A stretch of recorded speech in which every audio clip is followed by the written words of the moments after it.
Curiosamente, nosotros tuvimos un código civil que se dicta después de una constitución laica, pero el código civil de Vélez tenía un matrimonio canónico, lo cual fue increíble, porque fue al poco tiempo. Eso hizo que necesariamente se diera la primer gran reforma al Código Civil, fue justamente la ley de matrimonio civil. La crítica de Sarmiento fue terrible, porque decía Sarmiento, bueno, ¿qué hacemos? O somos todos católicos, o hacemos apostasía, mentimos sobre la religión para poder contraer matrimonio, o nos tenemos que volver. Les decía, todos sabemos la rivalidad entre Sarmiento y Vélez, y entonces, claro, entonces teníamos, Vélez conservó un matrimonio religioso, no traía el matrimonio civil, después recién se incorpora.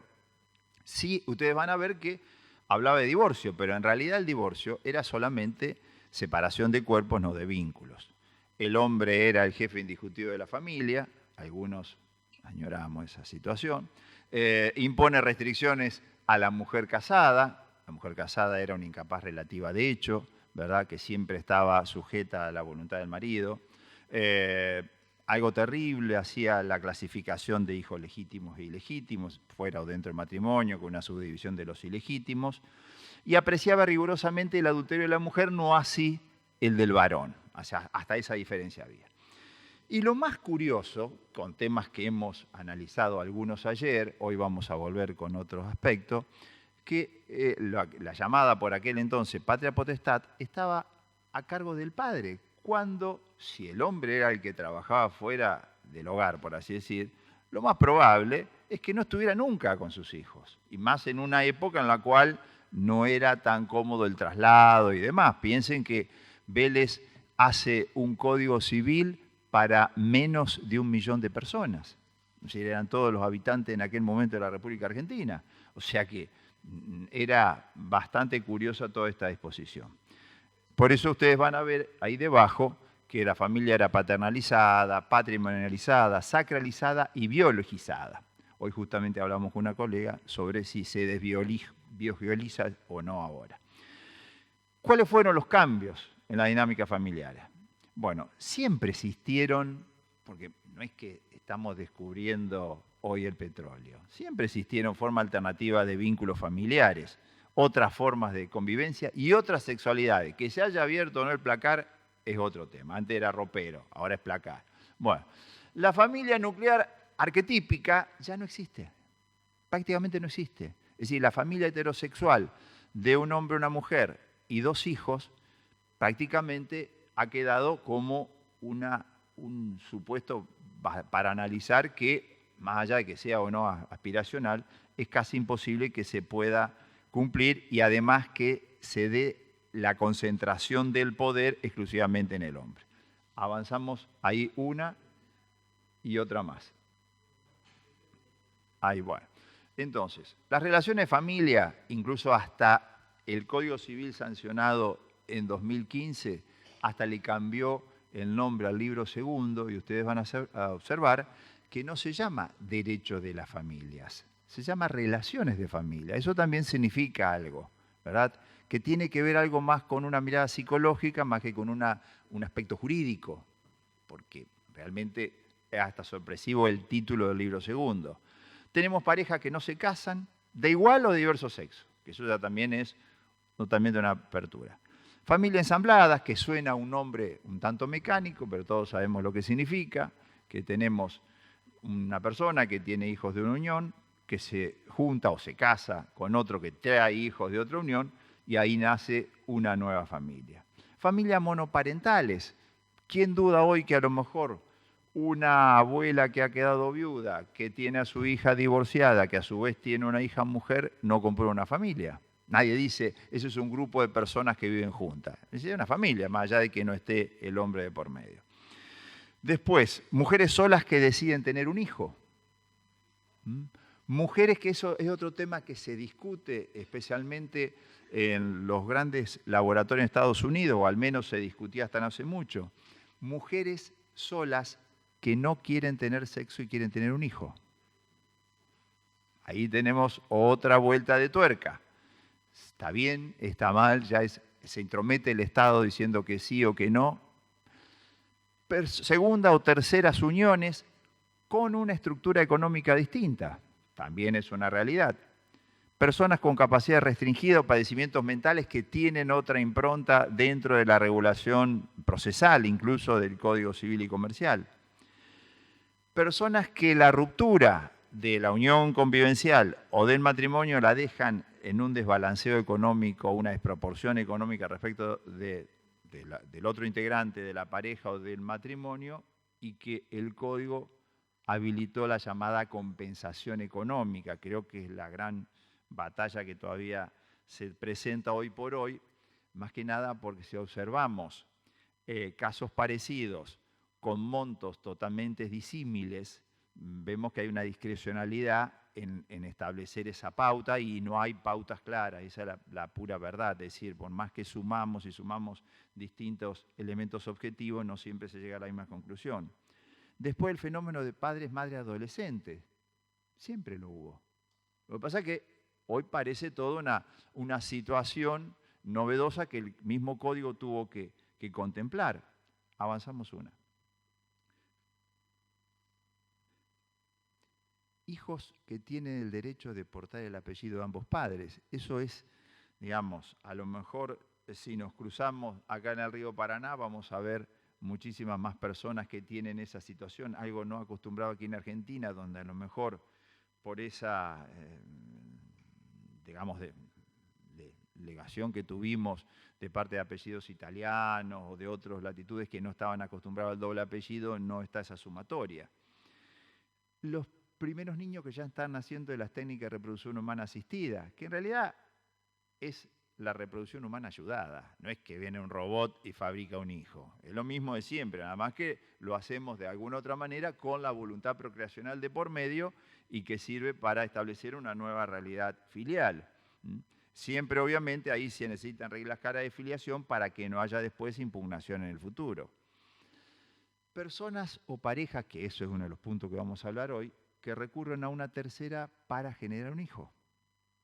Porque obviamente si hablamos de habilitar matrimonio de 2 hombres o 2 mujeres, de por sí los hombres no pueden engendrar un hijo, pueden engendrar, no pueden gestarlo, perdón, y 2 mujeres tampoco podrían engendrarlo por sí solas, salvo aquel supuesto de los japoneses que inventaron la partenogénesis, pero que separó con respecto a la cuestión de la raza humana.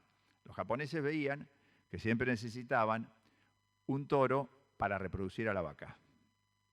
Y entonces empezaron a trabajar si era posible separar el óvulo para tener 2 vacas sin necesidad de que aparezca el toro. Y lo lograron. Pero dijeron, hasta acá llegamos. Porque si no, los hombres estamos de más. ¿Qué pasa? Con ese sistema solamente nacen mujeres, nacen hembras. Pero ellos lo querían para eso. Ellos lo querían para tener vacas que le dieran leche. Bueno, cuando te vienen, no tenían que recurrir al toro. Bueno, son mamíferos, todos acá somos mamíferos, la conclusión es idéntica. Pero pararon. O al menos eso dijeron. Vamos a ver cómo sigue la historia. Distintas alternativas de la adopción. ¿Sí? Obviamente que hay distintas alternativas para adoptar. Vamos a ver cuáles son. Todas son realidades sociales que de alguna forma conculcan o conculcaban una situación constitucional y convencional que hay que respetarla.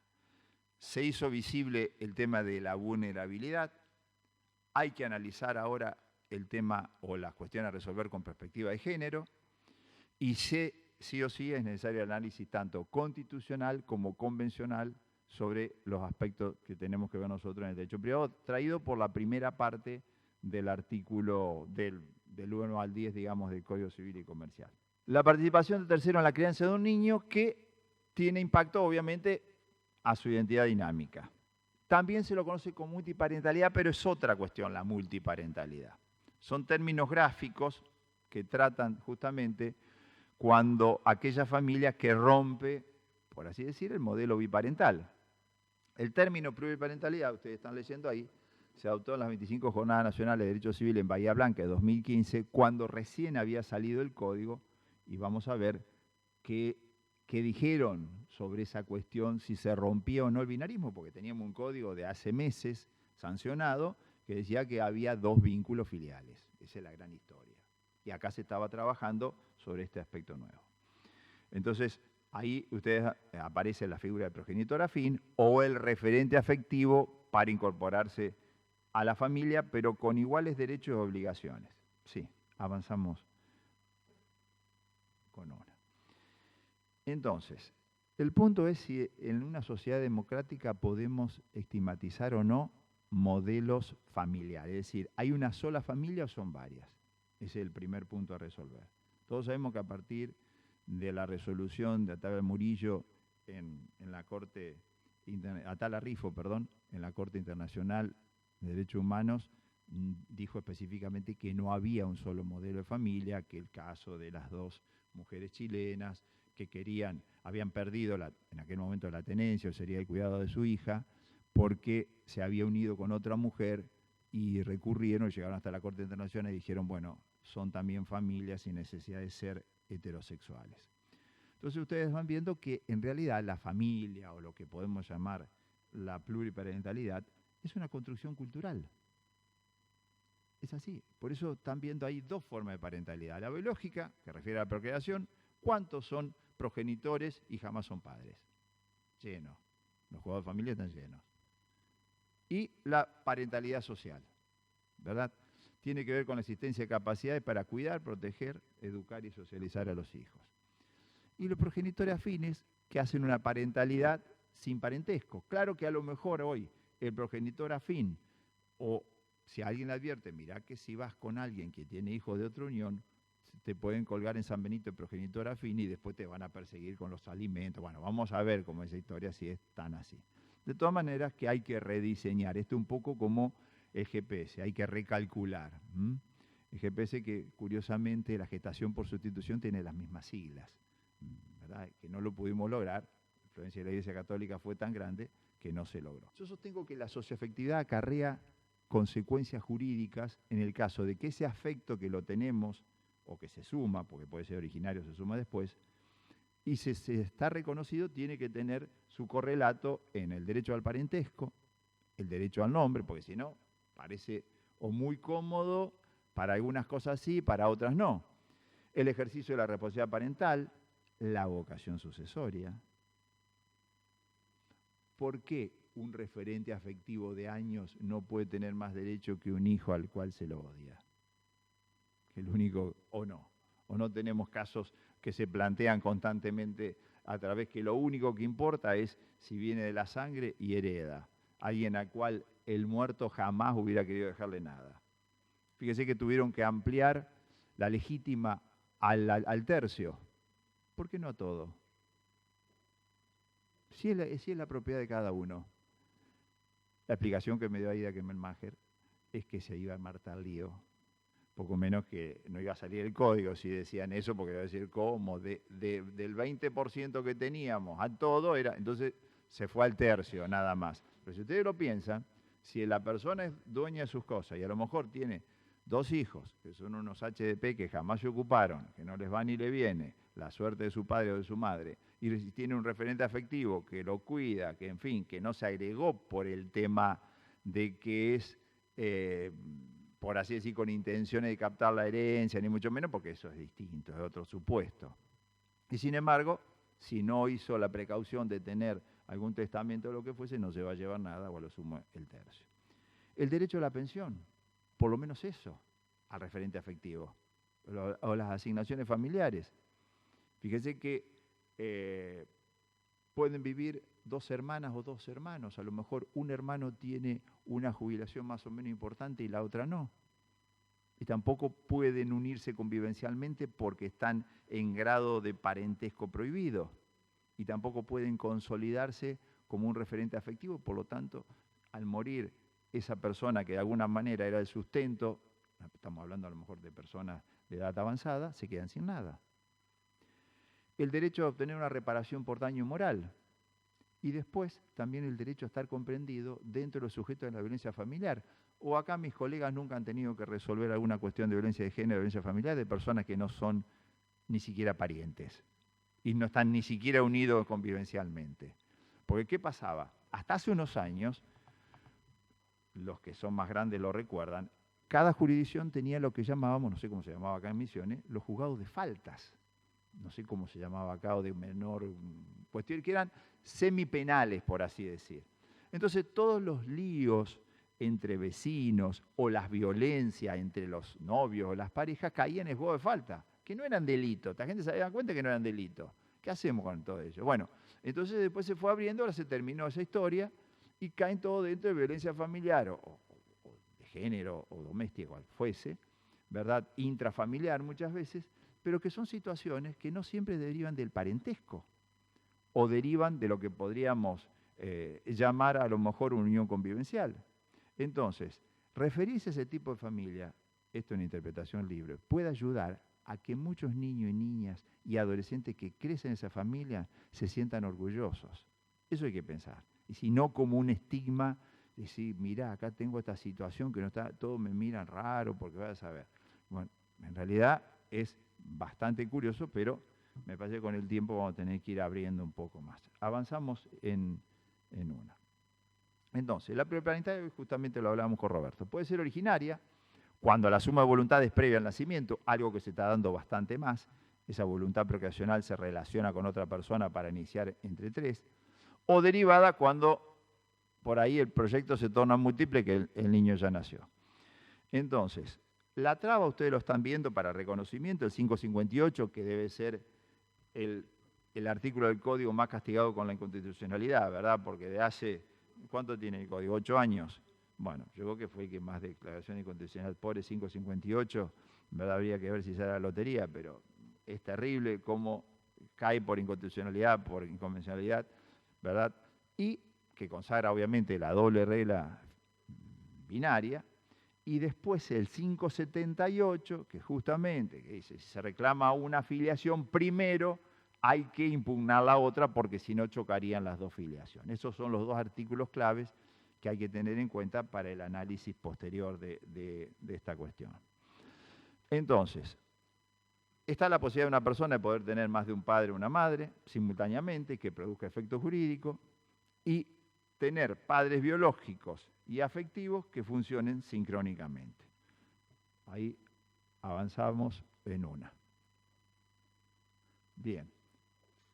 Entonces, porque el planteo, a ustedes se les habrá presentado también, tanto los que ejercen la profesión como los colegas que están aquí presentes, en que surgen las audiencias, que uno no esperaba la reacción del niño, del adolescente, ya que se puede expresar y dice, yo en realidad siento como padre o como madre, que es más difícil, pero puede suceder también, a ambos. No, ¿por qué tengo que dejar de lado aquel si realmente yo lo he sentido así, los dos se ocupan? Vamos a ver ahora los casos que parecen increíbles, pero son casos que se han ido presentando a lo largo de estos años, algunos ya vienen de anteriores al código. Entonces, ¿qué es lo que nos dice Cristiano Caserati acá de Brasil? Que ellos sí tienen una mirada aperturista y de hace ya un poco antes. En esto nos han ganado los brasileños en cuanto a ver, avancemos a uno. Avanzamos a ver. Dice, la multiparentalidad es viable cuando es posible sumar la parentalidad biológica y la socioafectiva, sin que una excluya a la otra. Y en la adopción homoafectiva, o sea, dos hombres o dos mujeres, o en la reproducción médicamente asistida entre parejas homosexuales, cuando el adoptado pasaría a tener dos madres o dos padres. Bueno, acá todavía no llegamos a 4, estamos en 3, pero no hay números cláusulos. El número cláusulo es el 558. Si nosotros decimos que es inconstitucional doble, ¿el límite es 3 o es 4? No lo sabemos. Ya sería bastante despiole, porque si a veces cuesta trabajo entre dos criar a un hijo, no quiero pensar 3 o 4, más en un país como en Argentina. Si a lo mejor si estuviéramos en un lugar tranquilo como en Suecia, por ahí sería distinta la cuestión, pero de todas maneras está dada la posibilidad. Entonces, ¿cuáles son las realidades que se subsumen en el concepto de pluriparentalidad? Las técnicas de reproducción humana asistida, eso no hay ninguna duda, y la adopción de integración del hijo, de la hija, del cónyuge o la cónyuge con el conviviente, y ambos con la posibilidad de ejercer esa responsabilidad parental, hechos que se han ido dando a lo largo de los años. Entonces, claro, un poco puede desacomodar especialmente a los adultos. Yo creo que los chicos, por así decir, tienen otra mirada con respecto a todas estas realidades. Los que seguimos medio estigmatizando y medio ahí como si tuviéramos en cartabones totalmente separados, somos los adultos o a los que nos cuesta más abrirnos a esa situación, ¿verdad? En el cual puede uno o varios hacerse cargo de la crianza de los hijos. Incluso, si ustedes observan, en los fundamentos del anteproyecto estaba previsto. Obviamente eso no lo pudo cambiar el Senado y los diputados. Eso quedó. ¿Y qué dice los fundamentos del anteproyecto? Como elementos valorativos, ser un código de la multiculturalidad, de principios y valores, además de reflejar la constitucionalización del derecho privado. Estaba apuntando a eso porque el Código Civil propuesto, el anteproyecto, reitero, estaba también la gestación por sustitución, con la única, yo digo, y más importante cuestión, de darle la posibilidad a aquellos que no pueden tener hijos, pero además con una serie de garantías que separaba totalmente el mal llamado vientre de alquiler, o vientre por encargo, o lo que fuese, que curiosamente ahora lo vemos en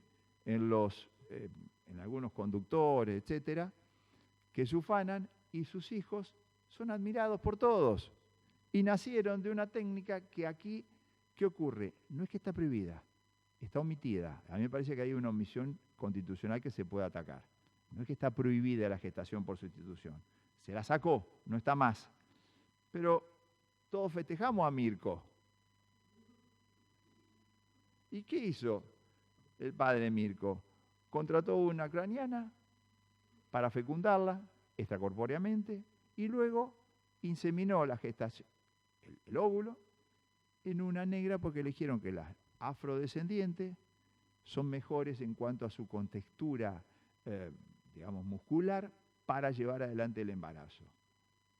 Si ustedes me quieren decir que eso no es más comercio de todo tipo que se puede observar, no sé dónde está, porque no es que le salió gratis, no me importa lo que pagó, así sea $1, no me importa, pero pagó, porque si no ese nene no podría ser nunca de esas características. ¿Qué tendríamos que hacer? ¿Prohibirle la entrada al país? No, nadie se le ocurriría. ¿Y cómo es la historia? O sea, que si yo tengo dinero voy afuera y lo hago. Y en cambio, porque no tengo, el Estado me dice que no por las dudas. Es muy curioso, es muy loco, un país realmente que no se termina de poner de acuerdo en algunas situaciones. Bueno, entonces, lo que sí es importante rescatar acá es que la familia dejó de ser una institución como tal y se empezó a valorizar, o a valorar, por así decir, al individuo a los que los compone. Entonces, siempre, y apuntamos a eso, las primeras referencias a la pluriparentalidad vinieron del tema de la filiación. Vamos a ver que poco antes de que apareciera el tema del código. Entonces, ¿qué es lo que tiene que garantizar? ¿Por qué es necesaria la intervención judicial? Porque tiene que ser transparente por el tema de la registración, porque no nos olvidemos que el título de Estado tiene validez entre las personas, pero si no lo inscribimos no sirve erga omnes, o sea, no sirve frente a todos. Por eso es que a veces está el gran tema de hasta dónde llega la cosa juzgada en materia de familia cuando no tenemos la inscripción en el registro civil. Justamente, si discutimos una filiación entre dos personas y tenemos una sentencia, esa sentencia nos sirve a ambos, pero no aprovecha a los demás, excepto que lo inscribamos. Entonces, por eso la importancia de la participación, digamos, del proceso judicial, para que ese tipo de registraciones queden transparentes y sepa bien esa persona, el beneficiario normalmente es un niño, niña o adolescente, a qué atenerse. Y también incluso para evitar cualquier situación que puede ser abusiva o con beneficio económico únicamente. Eso también habría que tenerlo en cuenta. Porque claro, también tenemos el 556 que habla del derecho de comunicación a quienes tienen un interés afectivo, sin necesidad de recurrir a toda esta historia de la pluriparentalidad, que hay que probar la socioafectividad, etcétera, etcétera. Para mi modo de ver, la lógica binaria no puede servir de excusa para negar protección a esas situaciones de pluriparentalidad. Ese sería el fundamento de lo que estamos hablando ahora. Y de una mirada o perspectiva psicoconstitucional convencional, la voluntad procreacional puede ser definida como el deseo de tener un hijo o hija sostenido por el amor filial que emerge de la constitución subjetiva de la persona.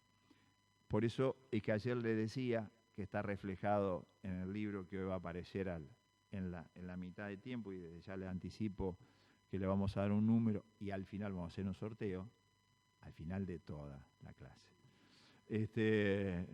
Entonces ahí se van a quedar hasta las 8 de la noche, que más o menos es el tiempo de duración de este ciclo. Bueno, entonces, esto era el afecto para el derecho, es como fue la penicilina para las infecciones, siempre estuvo, hasta que Fleming la descubrió de casualidad. Esto es lo mismo. ¿Cómo puede ser que tengamos toda una estructura jurídica no basada en el afecto? Es realmente paradójico. Eso fue lo que me hizo pensar que aquí había que darle otro tipo de solución a estos casos. Más allá que al comienzo sean pocos, esto no importa. Y así favorezcamos a una sola familia en toda la Argentina, cosa que ya vamos a ver que no es así. Avanzamos en una. Bueno, ahí tienen la referencia a Atala Rifo contra Chile, no hace tanto tiempo, 2012, de la Corte Americana de Derechos Humanos, que dijo que en la Convención Americana no se encuentra determinado un concepto cerrado de familia, ni mucho menos se protege solo un modelo tradicional. Ustedes saben que nosotros tenemos que tener una mirada no solamente para el derecho interno, sino que tenemos que hacer la mirada también desde el punto de vista internacional con la aplicación de la Constitución, de la Convención y cambiamos. Bueno, otro de los puntos centrales para tener en cuenta con la pluriparentalidad es el reconocimiento de la socioafectividad y si ese vínculo afectivo existe a la hora de resolver y no solamente un maquillaje, pues eso también es importante. Y esto también es una construcción, digamos, cultural, social, de tiempo y espacio. Porque es cierto que el afecto sirve para construir la familia, pero sirve desde el punto de vista que se repita y se reitere en el tiempo. Y esto hace a la identidad, y ahí ustedes tienen el fundamento en el 5 inciso 22 de la Constitución Nacional, que ahí pusimos todos los tratados habidos y por haber que nos pueden servir de fundamento. ¿Sí? Vamos a avanzar con uno. Miren este caso, que fue el primero que se registró por el registro civil. Si ustedes miran, es de 2015 la resolución, poco antes de que apareciera el Código Civil y Comercial. Antonio, bueno, era un niño nacido por técnica de reproducción humana asistida, que ustedes recuerdan estaba desde una ley anterior habilitada esta posibilidad, la voluntad procreacional. Hijo de Susana y Valeria, unido en matrimonio. Ya teníamos el matrimonio, recuerden, de 2010 ya teníamos matrimonio unisexual o matrimonio del mismo sexo, como quieran llamarlo. Entonces, ambas en conjunto con un amigo, Hernán, ejercieron la voluntad procreacional, recurrieron a una inseminación artificial asistida, de ella nace el hijo, pero se encontraron con el obstáculo del impedimento de poder inscribirlo con la triple realidad socioafectiva. Fueron ante el registro de las personas y solicitaron la inscripción de la triple filiación en Antonio. El organismo admitió la solicitud de reconocimiento paterno, estamos hablando de Cava, y Antonio pasó a tener los 3 apellidos de los requirentes. ¿Qué fue lo que estableció el director del registro? El derecho de identidad está contemplado en los instrumentos internacionales sobre derechos humanos que tienen jerarquía constitucional y en la jurisprudencia internacional en el actual Código Civil que rige hasta agosto de 2015 no fijan números cláusulos. No estaba en el Código de Vélez ni en la posterior reforma de la 23.515, la 23.264, lo que ustedes quieran, no estaba. Entonces no surge expresamente de la legislación aplicable que existe una previsión. Y sacaron esta resolución. ¿Para qué? Fue uno de los, después del divorcio y después del matrimonio sexual, ustedes vieron que tuvimos ahí el divorcio, bueno, fue en la década del 80, fue una discusión que hasta había marcha y contramarcha para si estaba bien o estaba bien. Después tuvimos el tema del matrimonio sexual como gran tema de discusión y doctrinariamente este fue, al menos hasta ahora, el último que generó tanto despiole, por así decir. Entonces, un sector de la doctrina, yo cito un autor, pero podría ponerles mucho más. ¿Qué dijo? La Administración tuvo un modo de proceder proactivo, a la vanguardia en perspectiva de derechos humanos y de género. Recuerden, no estaba todavía el Código Civil y Comercial. no solo en el contexto interno, sino en toda Latinoamérica, ya que su actuación devino innecesaria la intervención del Poder Judicial. Es cierto, si a mí me lo resuelven registralmente, ¿para qué voy a hacer todo este lío? Vamos a ver después cuál es la otra mirada, o la mirada más actual. Entonces dice que a través de su clásico rol reparador, ejerciendo en el ámbito de sus facultades de forma progresiva el control de constitucionalidad y convencionalidad interno, aplicó los estándares de derechos humanos fijados por la Corte Interamericana de Derechos Humanos, solayando dilataciones, pero más importante, evitando un daño. Un poco ya sabíamos que se venía el evitar el daño preventivamente, que es el gran caballito de batalla también del Código Civil y Comercial. La posición contraria, tal vez una mirada, si se quiere, más de una visión católica, por así decir, pero más conservadora, dice, no, claro, se encontraron con una situación totalmente novedosa y dijeron, bueno, no está bien que el registro haya intervenido porque requería el caso de la judicialización. El doble vínculo sigue siendo la regla en el derecho vigente, se pensaba eso, con lo cual el eventual desplazamiento por inconstitucional lo tiene que dictar un juez, es cierto. Si planteamos la inconstitucionalidad no lo puede el registro. Solo podía emanar de una decisión jurisdiccional a la luz del control de constitucionalidad que ya lo teníamos, porque no nace con el código de antes, teníamos justamente, y este desplazamiento obedecería al análisis prevaleciente del interés superior del niño, si estaba bien o estaba mal, que se le diera esa triple filiación y que correspondía a un juez. Ese fue el primer caso, reitero, un órgano administrativo lo resolvió. El segundo, que tuvo acá un protagonismo mayor y que a lo mejor muchos se confunden porque pensó que era el primero, porque apareció por todos lados. ¿Qué pasó? Era una triple filiación, estaba Furio, que es el nombre, aunque puede ser, acá parece que hubiera 4 apellidos, era hijo de la periodista Marta Dillon, la cineasta Albertina Carri y el diseñador Alejandro Ross, y lo autorizó como Furio Carri Dillon Ross. Si miramos, parecía que no tiene nombre, tiene 4 apellidos. No, Furio es un apellido.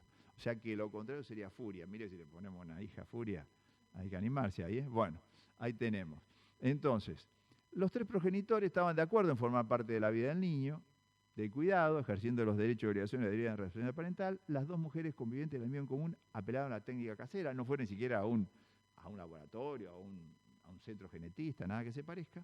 Una de las mujeres se inseminó de manera casera, con material genético masculino, y quedó embarazada. En consecuencia, le dieron la autorización también de 2015. Con lo cual queda escindido que necesariamente necesitamos primero el elemento genético para establecer la filiación. Ahí viene el punto. O sea, en la gran mayoría de las veces, el material genético, cuando se plantea este tipo de casos, es conocido de las personas, en este caso de las mujeres. No estamos recurriendo a una inseminación, ¿verdad?, de tipo homóloga con un donante anónimo, que ahí sí tenemos el camino habilitado por las técnicas de reproducción humana asistida. Eso es otro tema. Acá normalmente recurrimos a una persona que quiere participar de este, yo no le daría emprendimiento, pero bueno, un nombre hay que darle, ¿verdad?, para llevar adelante la cuestión, ¿verdad? Si está bien o está mal, es la opción de cada uno. Ya hoy nadie se sorprende. Miren cómo es la historia. Hasta no hace mucho, si nosotros veíamos acá en la plaza esta central a 2 chicos dándose un beso, poco menos que lo hacíamos detener. O 2 chicas. Hoy, yo no sé, no causa sorpresa a nadie. Nadie mira así como si fuera, qué sé yo, 2 marcianos. Sigue caminando tranquilamente. Esto significó, me parece, y menos las personas, digamos, menores de 35 para abajo. Ya está.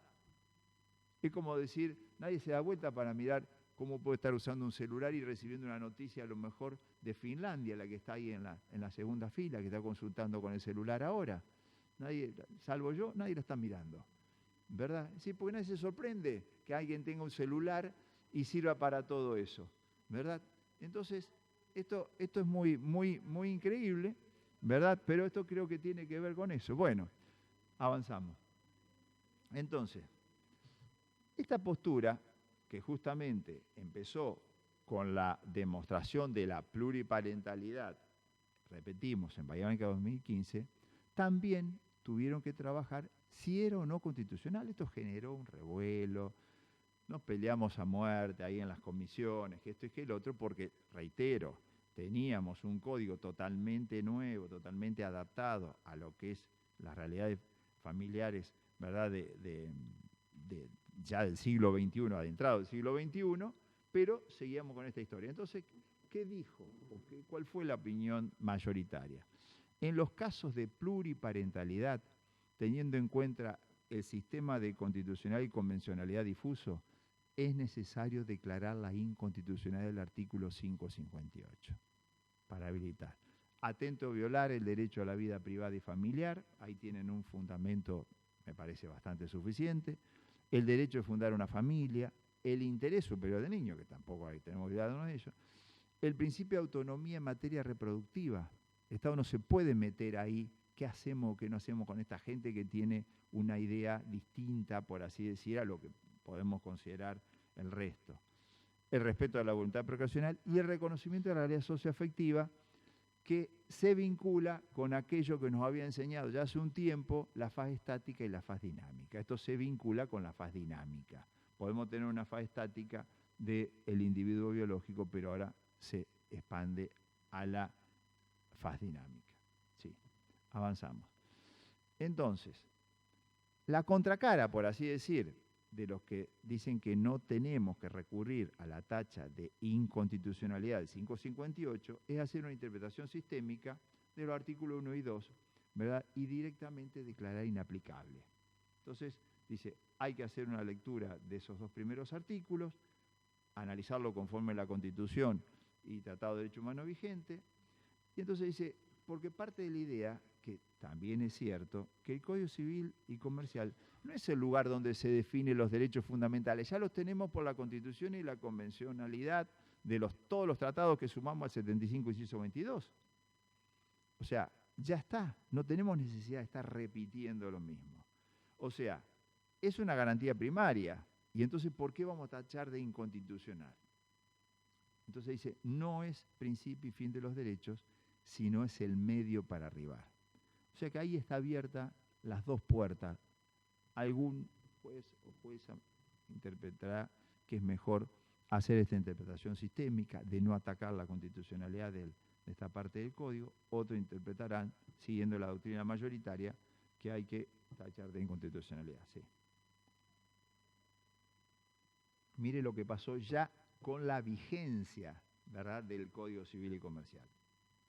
Era una familia ensamblada, el progenitor afín solicitó la adopción por integración de la hija de su esposa, pero sin que afectara el vínculo filial con su padre biológico. La familia sostuvo el deseo y el acuerdo de todos sus integrantes que la sentencia de dictarse no extinga, sustituya o restrinja vínculos, sino todo lo contrario, ampliarlo, mediante la integración de ese tercero. Lo acepta, oficia al registro civil para que inmovilice el acta de nacimiento original y conforme una nueva, porque ustedes saben que hay que confeccionar una nueva acta de nacimiento, una nueva partida, y que no quede ningún estigma de que esa persona ha sido adoptada, etcétera, etcétera, más allá que internamente el registro lo pueda tener. Eso es otra historia. Entonces, y se procede a confeccionar una nueva inscripción de nacimiento, debiendo surgir inequívocamente la triple filiación de ahí. Obvia la aplicación del 558, no dice nada, esta resolución no dice nada, y lo fundó directamente en el artículo 3, que es el interés superior del niño de la Convención sobre Derechos del Niño. Avanzamos. Miren esta otra situación. Este caso es el que resuelve en Mar del Plata. Dos hombres comparten un proyecto de vida común de 8 años y como pareja tienen el deseo, de tener un hijo, respetando el vínculo y que se pueda relacionar con una mujer, con una madre. Con esta mujer firman el consentimiento firmado los tres, con el aporte de semen de uno de los integrantes y los óvulos de la mujer, y se someten a un tratamiento de baja complejidad. O sea, cuando es baja complejidad estamos hablando de que recurren también a la técnica de inseminación casera. 24 del 5 del 16, al año de estar vigente el código, nace la niña, o sea, con lo cual el acuerdo puede haber sido casi con el código, le podrían haber puesto casi código civil, ¿verdad? Porque se procreó ahí, porque si nació en esta fecha, más o menos puede haber coincidencia.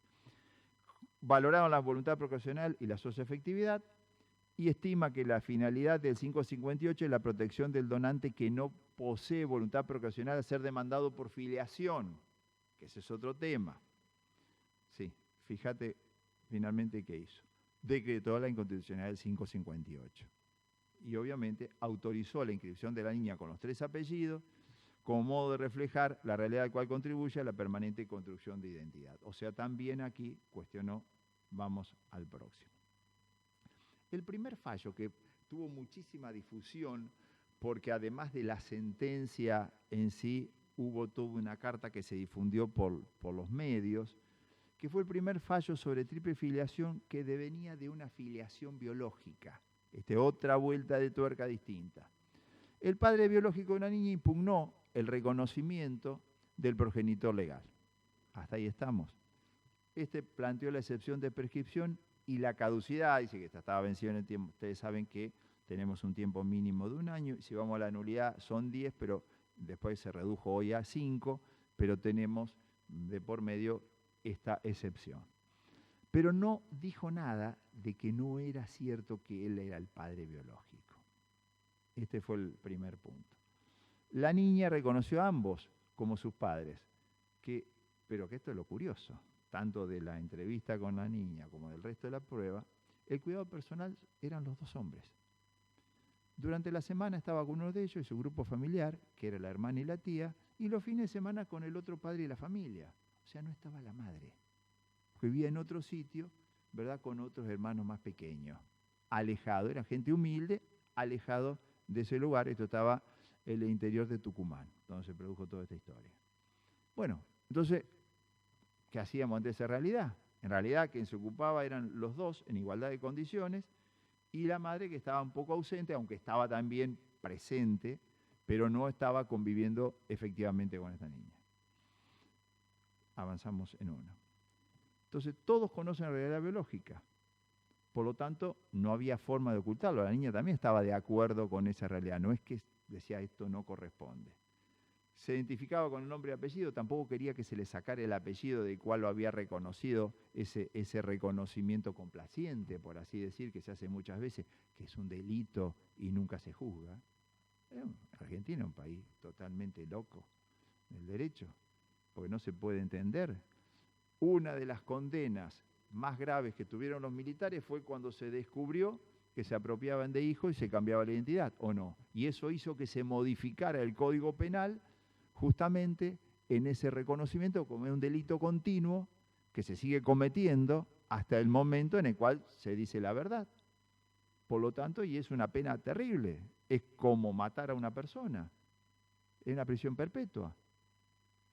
El motivo por el cual se los condenó, más allá de que provenía del mismo Estado, que también estaba la otra inteligencia de la resolución, es que ellos cometían ese tipo de delito.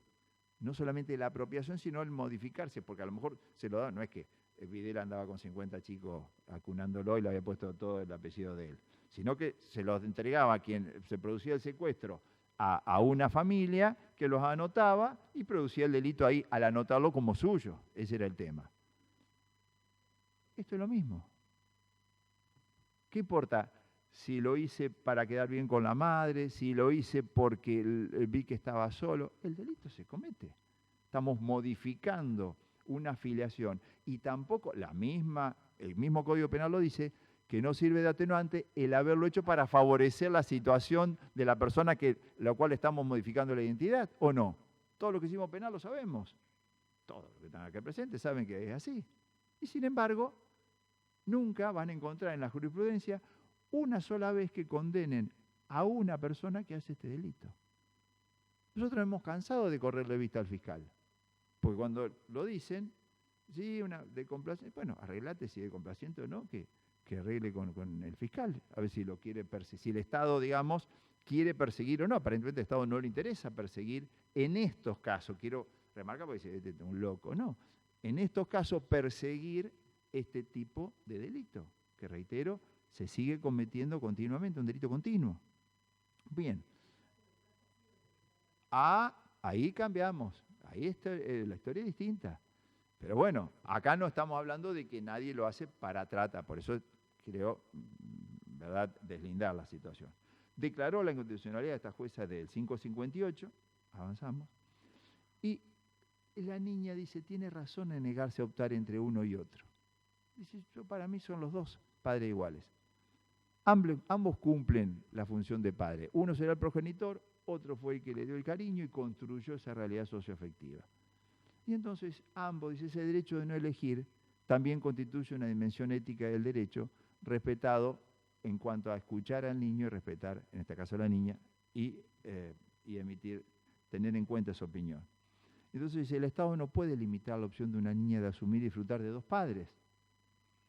Porque ese es el punto. ¿Qué hacemos cuando tenemos ese balanceo necesario entre el interés superior de la niña y una regla que me dice que no puede haber más de doble vínculo filial? Ahí está el tema. Acá se priorizó, en este caso. Y entonces dice, una niña tiene el derecho que se reconozca y garantice la pluriparentalidad o diversa parentalidad derivada de los vínculos afectivos y biológicos persistentes y tiene su desarrollo de la primera infancia, porque estaba hablando, creo que tenía 6 o 7 años, una cosa así, que se la escuchó y dio su parecer. Así que este es un punto, me parece importante para tener en cuenta. Así, avanzamos. Viene esta otra historia.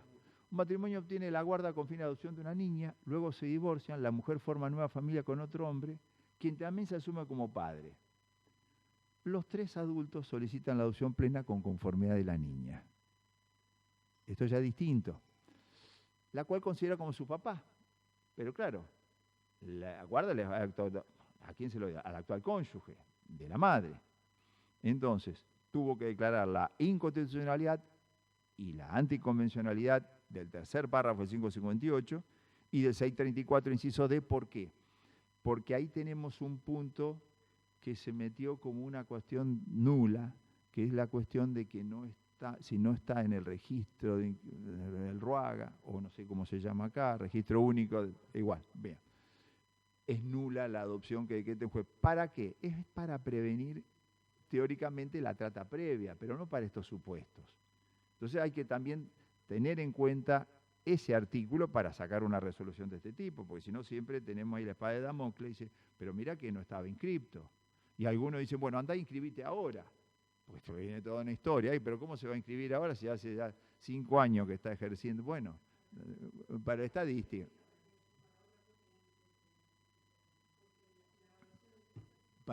Obvio, ya dejó de ser. Entonces, sí, tampoco es que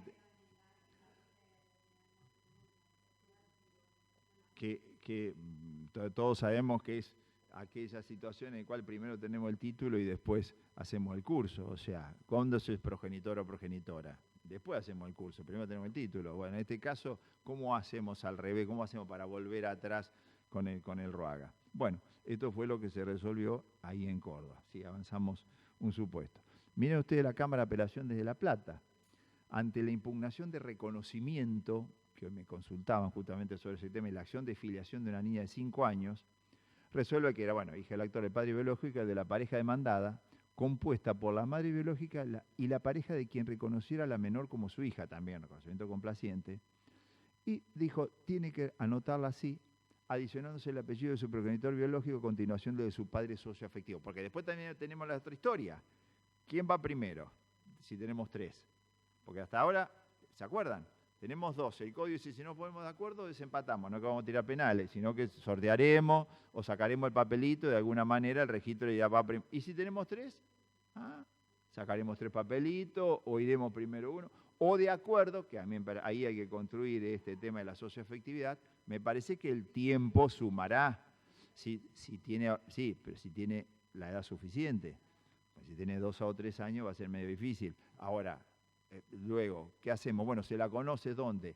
Cuando empieza a socializarse. Y ya fue al jardín, ya estuvo en la escuela, todos la llaman López. Bueno, vamos a agregarle entonces, primero arrancamos con López y después los otros 2. Y ahí el orden ha dicho, bueno, más conocida de esta manera, lo sumamos. Entonces, declaró la Cámara de La Plata, ya acá estamos hablando de un tribunal superior, la inconstitucionalidad del 558 y mencionó todos los tratados que estaría violando ese artículo. Sí, avanzamos una.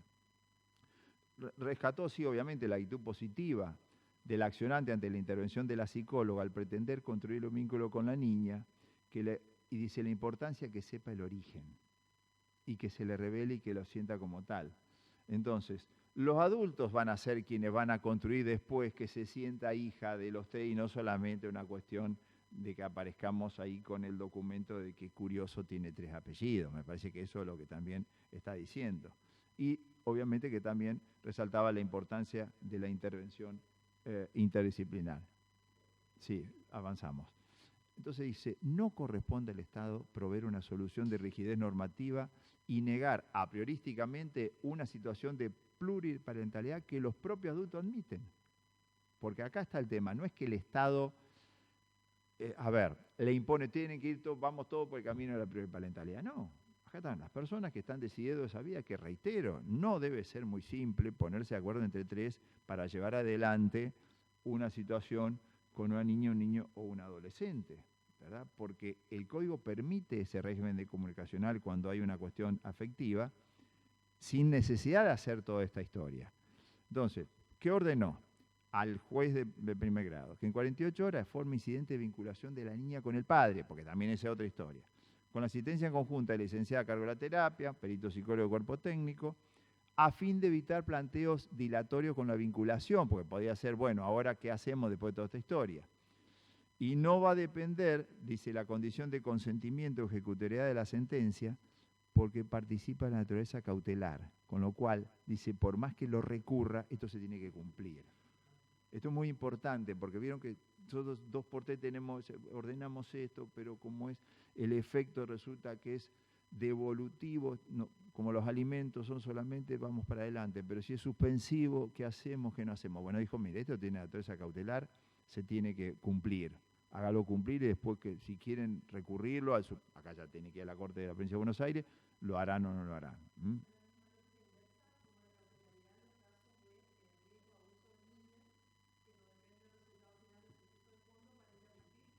Totalmente.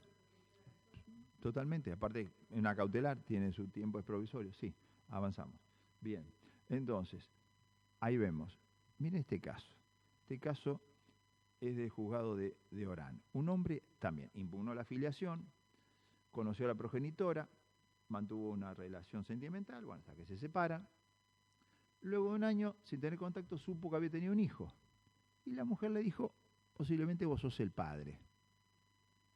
Esas noticias que no siempre caen en todo, pero se lo dijo. Deciden practicar una prueba de ADN, dice, vamos a ver, y le dio positivo. La mujer le comunicó a la mujer su deseo de hacerse cargo del hijo. Una semana más tarde muere la madre. La compañera del embarazo toma conocimiento de la existencia del actor al fallecer aquella, porque ahí se entera que había otro hombre dando vuelta, y afirma que de producirse el desplazamiento de su rol como progenitor impactaría en la personalidad del niño por la secuela de perder primero a la madre y luego al padre. El conviviente de la madre, ¿qué hizo? ¿Qué hago acá? Reconvino por reconocimiento de pluriparentalidad como padre socioafectivo. O sea, lo instauró ya como una acción. Acción de pluriparentalidad para el reconocimiento de... que tenía todo esto 2 años. ¿Mm? Sí, avanzamos. Claro, acá le agregamos el hecho terrible de la muerte de la madre, ¿no? Entonces, el juez analiza primero el quiebre del binarismo filial, porque se encontró que ya estaba muerta la madre, tenía 2 hombres que estaban disputándose a ver qué hacemos o qué no hacemos. Importó el derecho de identidad, los progenitores obviamente tienen la obligación de hacer conocer la verdad biológica, y le ordena al registro civil y capacidad de las personas, nueva acta de nacimiento que se reconocerá sin notas marginales, que ahí viene la otra historia. Si hacemos todo en acta nuevo, como pasa en la adopción, no hay nota marginal alguno como se hacía antes, porque aparecía por orden de juzgado tal, fue sentencia y todos sabían que había algo raro. Entonces cada vez que exhibía eso, quedaba. Entonces no, dice acá, sin nota marginal, que aparezca la triple filiación. Lo que sí, ¿qué hizo? Agregó al apellido del progenitor biológico, el progenitor socioafectivo y la madre última. Mal o bien, bueno, esto es una cuestión ya de tipo discrecional, llamémosle, porque la madre había fallecido y el progenitor biológico, al haberlo reconocido como tal, parecía ser que no tenía otra opción. No declaró la inconstitucionalidad 558 en este caso, pero sí lo declaró inaplicable conforme el artículo 1 y 2 del Código Civil y Comercial. ¿Vieron cómo, de acuerdo Esto es como un trabajo artesanal en cada caso, de acuerdo a cómo se nos puede presentar, es decir, ¿tiene sentido o no tiene sentido la inconstitucionalidad? Acá la biblioteca se abre para los dos caminos. No podemos aseverar dogmáticamente siempre la inconstitucionalidad o siempre que se declare inaplicable. Por eso le estoy mostrando los distintos. Sí, avanzamos en uno. Mira este caso también de Río Gallegos, en Santa Cruz. Admitió el reconocimiento de triple filiación derivada del vínculo biológico y socioafectivo del niño, quien lo pidió en la audiencia. Acá fue el juez que se sorprende que el propio chico lo pide. Por un lado, tiene propia conciencia, es el actor, el padre biológico. El codemandado, que es un reconocimiento elegido, un afecto seguro, que está con la madre, los dos vínculos son posibles, y declaró sin que se lo hayan pedido las partes, porque ahí viene lo de todos, ustedes saben, todos sabemos, la declaración de oficio de la inconstitucionalidad no siempre está bien mirada por la doctrina más especializada. Algunos están totalmente en contra, porque dice que eso sería una invasión del Poder Judicial, en lo que es el órgano legislativo, etcétera, etcétera. Entonces dice, bueno, a pedido de parte, la propia parte tiene la legitimidad de la acción y por lo tanto la jurisdicción reacciona de acuerdo a la acción que se presenta y no opera oficiosamente. Bueno, estas son las miradas. No obstante, también hay doctrina favorable cuando obviamente es la única forma de romper, porque si no declaraba, esto no podía admitir la triple filiación. Declaró de oficio la inconstitucionalidad, la inconvencionalidad, no lo llamó anti, sino in, del 558, ¿verdad? Avanzamos en una. Bueno, aquí muy parecido al caso este de Orán, la única gran pequeña diferencia que era una filiación matrimonial. Esto es distinto a todas. Es una filiación matrimonial. Siempre los casos que vimos hasta ahora eran extramatrimoniales. Un hombre manifiesta que tuvo una relación con una mujer, mientras esta estaba casada, y producto de ello nace un niño cuya existencia fue conocido tiempo después. Se hace un análisis genético y confirma su paternidad. Hasta ahí, un caso más. No había gran diferencia de cómo se resuelve, ahí está el punto. Entonces, el codemandado afirmó que actuó como padre del niño, que tiene un vínculo muy fuerte con sus abuelos paternos, y dice, de confirmarse el resultado de la prueba, debe analizarse que estamos en una familia pluriparental y se tiene que priorizar el derecho de identidad del niño, pero también los sentimientos de quien el niño ve y siente como su padre. Acá declaró inaplicable el 558, admitió la filiación extramatrimonial y declaró que el actor también es el padre, reconociendo así el vínculo pluriparental. Es decir, no es que desplazó a la filiación matrimonial para incorporar la filiación extramatrimonial directamente, sino que justamente a raíz de cómo se fue presentando, que había una buena relación con los abuelos también, que eso también importa para construir culturalmente las relaciones sociales, en este caso que tiene el niño o el adolescente, para llevar adelante la medida. Y aquí tenemos otra situación distinta. Se aceptó la demanda de triple filiación de un proyecto parental originario de 3 personas, pero es el primer caso que se judicializa antes del nacimiento de la niña. Ya acá estamos más cerca en el tiempo, estamos en el 2022, el año pasado se dio esta situación. Decretó directamente la inconstitucionalidad e inconvencionalidad del artículo 558. En el caso es lo mismo, nada más que estaban los 3 de común acuerdo. La demanda se presentó durante la semana número 33 de gestación.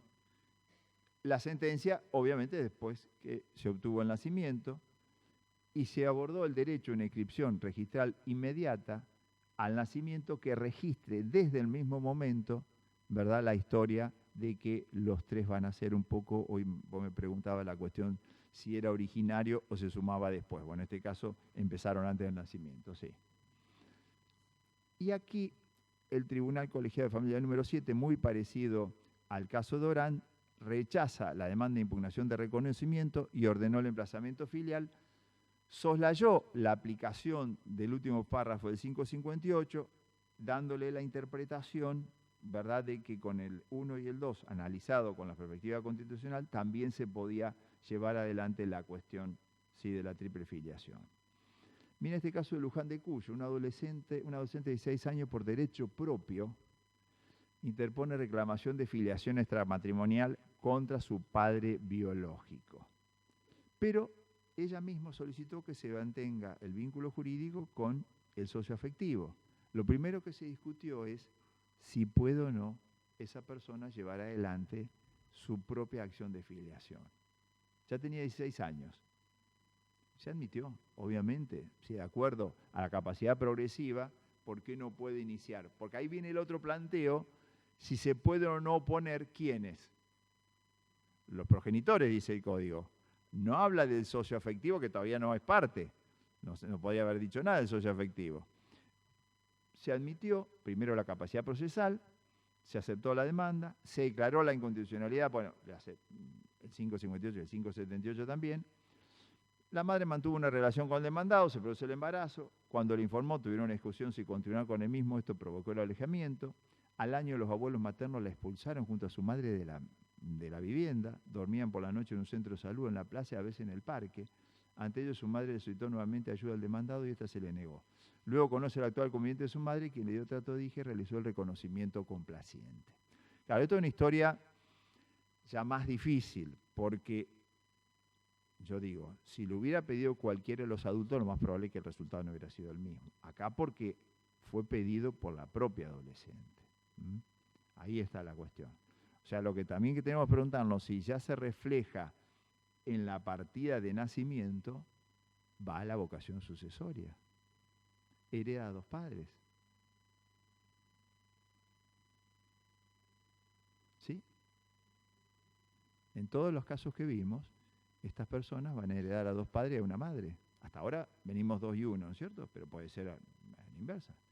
Bien. Hasta acá llegamos para no aburrirlos demasiado y sé que los tiempos están justos. Pero vamos a hacer, abrimos ahora, porque ayer no hubo tiempo de debate, veníamos corriendo, qué sé yo. Todas las preguntas de pluriparentalidad reservamos para la segunda parte, adopción, que viene bastante más cargado. Para establecer, todo lindo, porque todos están contentos, piden, quieren, se les concede, el niño tiene, crece, suman derechos y en beneficios al tener, ¿no es cierto?, tantas personas que quieren criarlo. El tema empieza cuando ese proyecto se rompe, o ya no son 3, son 2, o etcétera, etcétera, ¿no? Si bien el código da muchas respuestas, e incluso por vía jurisprudencial se llegó a condenar a un padre afín sin que tenga la afiliación, ¿no es cierto? Sí. Bien. En los casos de, digamos, alimentos con 3 filiaciones, vamos a tener que elegir el que está en mejores condiciones, sin derecho a repetir como los demás, como la regla general del código. Como el actor, claro. Está perfecto. El actor elige. Claro, claro. El actor es el que elige. Claro. O, porque la pregunta es, ustedes saben que los alimentos, ahí, digamos, la pregunta tiene que ver también cuando los alimentos van hacia los ascendientes, que es el subsidiario, es una obligación mancomunada. Los alimentos, acuérdense ustedes que estamos reclamando, es una obligación de valor, no de dinero, y es una obligación de la... ¿Se acuerdan la clasificación de obligaciones que teníamos que aprenderla de memoria y después nos olvidábamos? Bueno, es mancomunada, con lo cual se separa totalmente. Y a su vez, uno tiene que responder, demandará o no, será una cuestión de repetición si lo quiere hacer conforme la regla del código. Es otra historia. Pero el que elige ahí es el actor, el adolescente o quien lo represente. O sea que la demanda subsidiaria va a ser contra los 2 progenitores demandados y subsidiariamente contra los 4 abuelos en orden de aparición. Primero según quien esté en mejores condiciones, si la elección del juez. Sí, si no hay respuesta. Claro, y si no hay respuesta de los padres, sí, como sucede muchas veces. Nosotros, hace no tanto, resolvimos, justamente había 3 abuelos, uno había fallecido, y no le podían probar al padre sus ingresos. Son estos hippies, entre comillas, que viven alegremente, que no tienen ningún tipo de inconveniente, pero que obviamente tampoco le gustaba pagar alimentos. Entonces, ahí aparecía muy indignada la abuela paterna, la abuela había fallecido, porque si encima que tengo que mantener a este vago, también tengo que pagar alimentos al nieto. Esto es injusto, decía. Bueno. No era biológica. No, estamos hablando de biología, siempre dentro de biología, pero aportando un poco a lo que vos decís. Entonces, pedía, obviamente, a la abuela paterna solamente. La abuela paterna reaccionó como una gata feroz, diciendo, no puede ser que yo tenga que pagar los alimentos. Entonces llamó a los otros dos, a los abuelos maternos. La audiencia esa fue genial. Entonces no había caso, las miradas eran de odio total entre todos, y faltaba el vago. El vago no aparecía. Digo, miren, esto yo no tengo demasiadas opciones. Acá el principal obligado no aparece, el Estado no tiene una agencia para decir de subvencionar este tipo de situaciones, en otros países sí, después le reclama. Suecia, por ejemplo, Noruega, paga el Estado, pero ahí no se escapan, las reclama. Así que yo no tengo opción. No, que no. Nadie. Bueno, ¿qué hice? 7% de la jubilación a cada uno. Sumó 21, porque la madre me pedía el 20% sobre la abuela paterna, porque decía que los padres le ayudaban, que esto y que el otro. No vivía con los padres ella. Bueno, entonces fijé los alimentos y quedó firme. 7% a cada uno de la jubilación, es mucho, es poco, dependerá, porque me decía, yo gano menos, yo gano más, no sé, es imposible, está sabiendo a cada rato cuánto gana cada uno, entre que uno oficia, que vuelve, que va, que viene, se olvida por qué pidió ese oficio, porque también pasa, no es un solo caso para resolver, fijé 7%, sumó 21, y bueno, después veremos qué hace cada uno de ellos, si le termina, la abuela si le termina diciendo, porque muchas veces se usa como excusa, resulta que me quieren demostrar que el padre no trabaja cuando en realidad trabaja, ¿para qué? Porque todos sabemos que los alimentos de los abuelos son menores y después va el padre y le paga a los abuelos.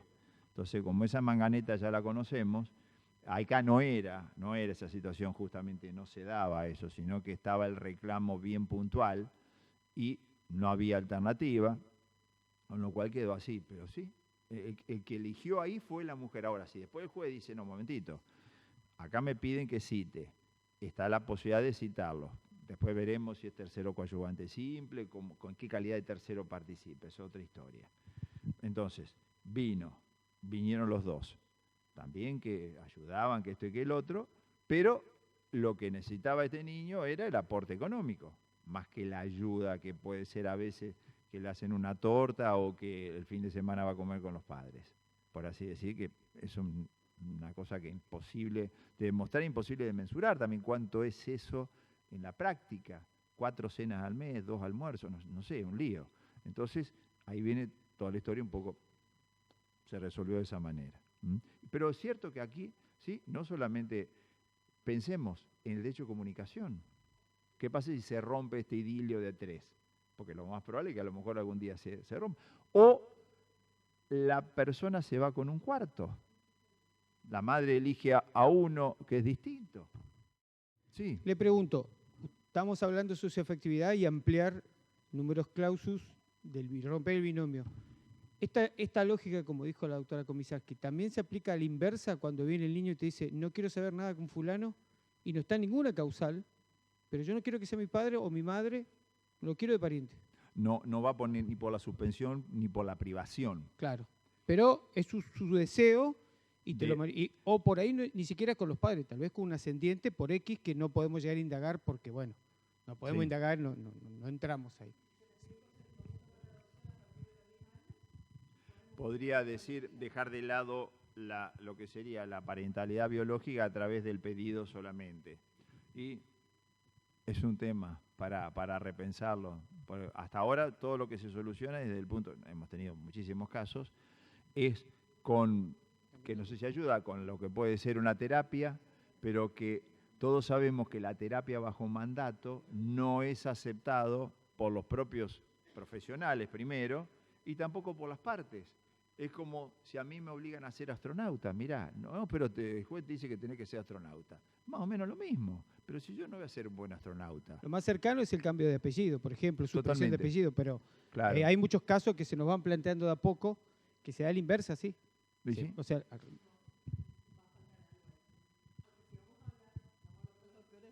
justamente, ¿qué figura podría ser si pretorianamente queremos poner en una sentencia la solución del caso, ¿no? Estamos jugando con las palabras. Sí, sí. Si es la impugnación de la paternidad, cuando el padre pide, acá sería la impugnación de la filiación por el propio hijo. Pero acá no está en discusión el vínculo biológico, sino jurídico. Entonces, que el hijo pida que cesen los vínculos jurídicos con el padre socioafectivo o que el hijo pida que cesen los vínculos jurídicos con el padre biológico. Sí. Pero ahí ese consentimiento del hijo debería ser demasiado fundado como para una intervención extrema en su salud. ¿Por qué? Porque va a dejar de heredar, va a perder el derecho a alimento y asistencia a sus padres. Sí, sí, obvio. Entonces no lo podemos desproteger porque puede estar manipulado por alguien. Cuidado. Los casos que hemos tenido arrastran normalmente durante la adolescencia y a veces por influencia del conviviente, y entonces el análisis no es tan estricto. Claro. O sea, pero podemos dejar vivo la vocación hereditaria, hacemos simple. Hacemos simple. Pero bueno, era solamente una cuestión más científica porque viene. Sí. Hacemos la única mujer que logró eso, al menos que bueno, se ha sabido, fue Jacqueline. Jacqueline es genial. Jacqueline Kennedy tenía la pensión como del presidente de Estados Unidos y después tuvo la pensión de Onassis. O sea, realmente esto es más o menos lo mismo. O sea, bueno, sacamos todo, pero le dejamos pero no va a ser parecido, ¿no? Todos te están ilusionando. No pensemos que se va a hacer. Tampoco. Bueno, no es causa de indignidad. El tema de no cariño. Ese es el punto. Porque lo que está hablando, no sé si entendieron, lo que está hablando la colega es el no cariño. Si el no cariño sirve como fundamento para hacer caer la filiación jurídica y biológica. Y eso arrastra a su vez todos los derechos y obligaciones. Obviamente, tampoco tengo obligación de asistir a mi padre si soy adulto para asistirlo económicamente. No me podría demandar, también estaría esa otra cuestión. No me puede demandar por alimentos. ¿Y qué pasa si ocurre a la inversa? Si muere primero el hijo y el hijo resultó ser millonario y no dejó descendiente, va al ascendiente, resulta que no, en su momento dijo no quiero hacer más nada. Por eso es que el gran tema, que en ese sentido las relaciones de familia es fantástico porque arrastra todo. Cuando estamos analizando esto nos damos cuenta que arrastra la cuestión patrimonial, la cuestión afectiva.